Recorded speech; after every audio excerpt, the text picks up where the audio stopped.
دام محبت کی نیکسٹ ایپیسوڈ میں دکھایا جائے گا کہ سعدیہ بیگم کو اب فکر لاحق ہو جاتی ہے کہ مجھے جلد سے جلد مراد حسین کا رشتہ کہیں کر دینا چاہیے، کیونکہ اسے یہ لگتا ہے کہ شاید ملک بلال اور بینا آپس میں ملے ہوئے ہیں، ورنہ یہ کیسے ممکن ہے کہ اسی وقت بینا اور بھائی ہمارے گھر آئیں اور اسی وقت ملک بلال بھی اپنی بیوی اور سونیا کو لے کر گھر پہنچ جائے، وہ بھی مٹھائی کے ٹوکرے سمیت، اور بینا بھی اسی وقت یہ بات کرے کہ سعدیہ تم اپنے بیٹے مراد حسین کے لیے رشتہ تو آج کل تلاش کر ہی رہی ہو، تو مجھے تو لگتا ہے کہ تمہیں فارا کے ساتھ مراد حسین کی شادی کر دینی چاہیے، کیونکہ گھر کی بچی ہے اور دیکھی بھالی اور خاندانی بھی ہے۔ سعدیہ بیگم یوں تو کسی سے ڈرنے والی ہیں نہیں، البتہ انہیں یہ فکر ہے کہ اگر بینا نے اس بات میں میرے بھائی عماد کو بھی شامل کر لیا تو پھر سعدیہ بیگم کے لیے انکار مشکل ہو جائے گا، کیونکہ لگتا یہی ہے کہ سعدیہ بیگم کے لیے اگر اپنی ذات کے سوا اس دنیا میں کوئی اور اہم ہے تو بس اس کا بھائی عماد۔ سعدیہ بیگم راشدہ رشتے کرانے والی کو کال کرتی ہے اور کہتی ہے کہ تم نے مجھے اور تو کوئی رشتہ دکھایا نہیں، وہ جو لڑکی تم نے دکھائی تھی نا جو جاب کرتی ہے، مجھے اس کے گھر لے چلو، لیکن ایک بات کان کھول کے سن لو کہ مجھے انکار سننے کی عادت نہیں ہے، میری طرف سے یہ رشتہ ڈن ہے اور مجھے آگے سے بھی ہاں ہی سننی ہے، کیونکہ اب میں مراد حسین کا رشتہ جلد سے جلد طے کر کے سارے خاندان میں مٹھائی بانٹنا چاہتی ہوں تاکہ میرے بیٹے پر کوئی ایری گیری لڑکی نظر رکھ کے نہ بیٹھ جائے۔ یہ الگ بات ہے کہ سعدیہ بیگم کو جاب کرنے والی بہو بالکل نہیں چاہیے تھی، لیکن مرتا کیا نہ کرتا، اتنی ایمرجنسی میں اپنی پسند کی بہو تلاش کرنا بھی تو مشکل ہے۔ اب سعدیہ بیگم فارا سے جان چھڑانے کے لیے کسی کو بھی اپنی بہو بنانے کو تیار ہیں، لیکن بس فارا کو نہیں۔ اور ادھر ولید جو بیچارہ سوچ رہا ہے کہ امی سے کس طرح رملہ کے بارے میں بات کروں اور امی کو کنونس کرنے کی کوشش کروں، وہ تو اپنی طرف سے پورا پلان بھی بنا چکا ہے، کیونکہ جب ارباز کو رملہ سے ملاتا ہے اور ارباز سے ڈسکشن کرتا ہے تو ارباز کہتا ہے کہ مراد حسین تمہیں پتہ ہے نا کہ تمہاری امی مجھے تو اتنا پسند نہیں کرتی، ہاں البتہ دانیہ کے شوہر ولید کو بہت پسند کرتی ہیں کیونکہ وہ ان کے سگے بھائی کا بیٹا جو ٹھہرا۔ اگر ولید آنٹی کو رملہ کے رشتے کے بارے میں بتائے تو مجھے یقین ہے کہ آنٹی کبھی انکار نہیں کر پائیں گی، اور ظاہر ہے کہ مراد حسین خود تو ولید سے بات کر نہیں سکتا، اس کی آپس میں اتنی فرینکنیس ہے نہیں، اس سلسلے میں ارباز ہی اس کے کام آنے والا تھا، کیونکہ ارباز ولید کا بیسٹ فرینڈ جو ہے۔ لیکن اس سے پہلے کہ مراد حسین ولید تک یہ بات پہنچاتا اور رملہ کا رشتہ گھر تک پہنچتا، مراد حسین نیکسٹ ڈے جب آفس کے لیے نکلنے لگتا ہے تو سعدیہ بیگم اپنا فیصلہ اس پر تھوپ دیتی ہیں کہ آج شام گھر جلدی آنا اور تیار رہنا، تمہارا رشتہ لے کے جانا ہے، بات پکی کرنی ہے۔ مراد حسین کے پاؤں تلے سے تو جیسے کسی نے زمین ہی کھینچ لی ہو، اسے اپنے کانوں پر یقین نہیں آتا اور ساتھ ہی اسے شدید غصہ بھی آتا ہے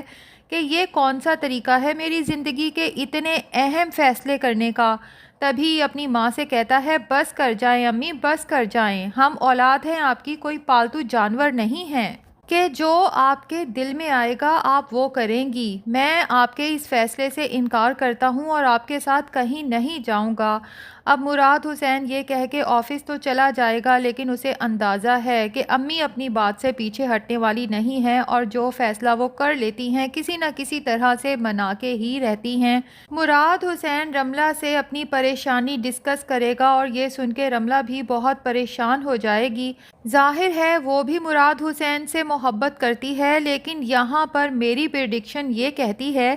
کہ سعدیہ بیگم جانے انجانے میں دراصل اپنے بیٹے کی پسند کے گھر ہی اس کا رشتہ لے کے جا رہی ہیں۔ لیکن یہاں پر سوال یہ پیدا ہوتا ہے کہ جب کوئی کسی کے گھر رشتہ لے کے جاتا ہے تو ظاہر ہے کہ ساری ڈیٹیلز اگلے گھر تک پہنچائی جاتی ہیں،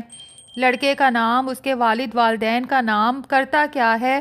سب کچھ۔ چلو سعدیہ بیگم کی تو ہمیں سمجھ آ گئی کہ وہ اپنی اولاد سے کچھ بھی ڈسکس کرنے کی، شیئر کرنے کی عادی نہیں ہیں، بلکہ خود تمام فیصلے لیتی ہیں۔ لیکن بھائی رملہ کے گھر بھی کیا یہی سسٹم چل رہا ہے کہ اس کے پیرنٹس نے بھی اسے نہیں بتایا ہوگا کہ آج تمہارا رشتہ آنا ہے اور لڑکا کون ہے، نام کیا ہے، کیا کرتا ہے، جسے سن کے رملہ کو پتہ چل جائے کہ دراصل مراد حسین کا رشتہ ہی میرے گھر آ رہا ہے۔ اور وہ یہ بات آفس میں مراد حسین کو خوشی خوشی بتا دے۔ لیکن ڈرامے میں سسپینس کریٹ کرنے کے لیے یہ چھوٹی چھوٹی باتوں کو بھی سیکرٹ رکھا گیا ہے جو عام طور پہ ہر گھر میں سب سے پہلے شیئر کی جاتی ہیں۔ خیر، اب ہمیں یہ تو پتا ہے کہ مراد حسین لاکھ انکار کرے سعدیہ بیگم اسے ساتھ لے جانے پہ راضی کر ہی لیں گی۔ یہ بھی ممکن ہے کہ مراد حسین سے کہیں کہ میرے ساتھ تو چلو، اگر تمہیں لڑکی نہ پسند آئی تو میں تم سے وعدہ کرتی ہوں کہ تمہاری وہاں شادی نہیں کروں گی۔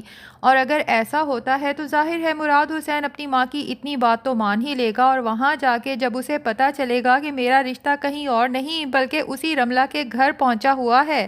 جس کے لیے مراد حسین اتنی پلاننگز کر رہا تھا، تو اب وہ اپنی امی کو یہ تو نہیں بتائے گا کہ اس لڑکی کو تو میں پہلے سے جانتا ہوں، یہ تو میرے ہی آفس میں کام کرتی ہے۔ ہاں، البتہ سعدیہ بیگم سے یہ ضرور کہے گا کہ ٹھیک ہے، میں اس لڑکی سے شادی کرنے کو تیار ہوں۔ اور سعدیہ بیگم کے سر سے سارا بوجھ اتر جائے گا، کیونکہ اب وہ مراد حسین کے رشتہ پکا کی مٹھائی لے کے سب سے پہلے ملک بلال کے گھر جائے گی کہ بہت بہت مبارک ہو، میں نے بہت ہی خاندانی گھر میں اپنے مراد حسین کا رشتہ پکا کر دیا ہے۔ ویسے ناظرین، مجھے بہت کیوریوسٹی ہے کہ چلو پہلے تو نہیں، جب مراد حسین کا رشتہ رملہ کے گھر پہنچے گا کیا تب بھی رملہ کے گھر والے یا مراد حسین کے پیرنٹس یہ بات نہیں بتائیں گے کہ رملہ بھی اسی آفس میں کام کرتی ہے جہاں مراد حسین کام کرتا ہے؟ اب یہ تو ہمیں آنے والی ایپیسوڈ میں ہی پتہ چلے گا۔ بہرحال اب لگتا یہ ہے کہ جیسے بینا اور ملک بلال کا آپس میں بھی کوئی کنیکشن ہے اور دونوں مل کے اس گھر کو برباد کرنا چاہتے ہیں، کیونکہ بینا جو اپنی بہو دانیہ سے ناراض ہے اور بیچاری دانیہ جسے سمجھ ہی نہیں آ رہی کہ مجھ سے یہ غلطی کیسے ہو گئی، اب وہ کچھ بھی کر کے اپنی ساس بینا بیگم کو راضی کرنا چاہتی ہے۔ اسے بار بار جا کے کہتی ہے کہ آنٹی یقین کریں، مجھے ولید کی بات سمجھ ہی نہیں آئی تھی جب اس نے کہا کہ آج میرے پیرنٹس کی ویڈنگ اینیورسری ہے اور یہ دن ہمارے لیے بہت اہم، بہت بڑا ہے، تو میرے دماغ میں یہ بات آئی ہی نہیں کہ یہ دن بہت بڑا، بہت اہم اس لیے ہو سکتا ہے کہ اس دن آپ کی زندگی میں کوئی بہت بڑا طوفان بھی آیا ہے۔ مجھے یہی لگا شاید ولید خوشی کے حوالے سے کہہ رہا ہے، تبھی تو میں نے آپ کو سرپرائز دینے کا سوچا، لیکن میں وعدہ کرتی ہوں کہ آج کے بعد پوری کوشش کروں گی آپ کو میری وجہ سے کبھی کوئی تکلیف نہ پہنچے۔ کیا آپ اسے میری پہلی اور آخری غلطی سمجھ کے معاف نہیں کر سکتی؟ بینا جب دیکھتی ہے کہ دانیہ بار بار معافی مانگ رہی ہے تو دانیہ سے کہتی ہے کہ میں تمہیں صرف ایک شرط پہ معاف کر سکتی ہوں، اگر تم میری ایک بات مان لو۔ دانیہ تو بہت خوش ہو جاتی ہے کہ معافی کا کوئی راستہ تو نکلا، تبھی اپنی ساس سے کہتی ہے جی آنٹی، آپ جو کہیں گی میں ماننے کو تیار ہوں، آپ بس حکم کریں۔ لیکن دانیہ یہ نہیں جانتی کہ بینا جو اسے کہنے جا رہی ہے وہ اس کے لیے نہ صرف مشکل ہوگا بلکہ اس کی زندگی میں مزید مشکلات پیدا کرنے والا ہے، کیونکہ بینا کہتی ہے کہ دانیہ میں صرف ایک ہی صورت تمہیں معاف کروں گی، اگر تم اپنی ماں سعدیہ بیگم سے کہو کہ وہ اپنے بیٹے مراد حسین کا رشتہ فارا کے ساتھ کر دیں۔ یہ سن کے دانیہ کے تو جیسے ہوش اڑ جاتے ہیں اور وہ پریشان بھی ہوتی ہے کہ بھلا میرے ساتھ ناراضگی دور کرنے کا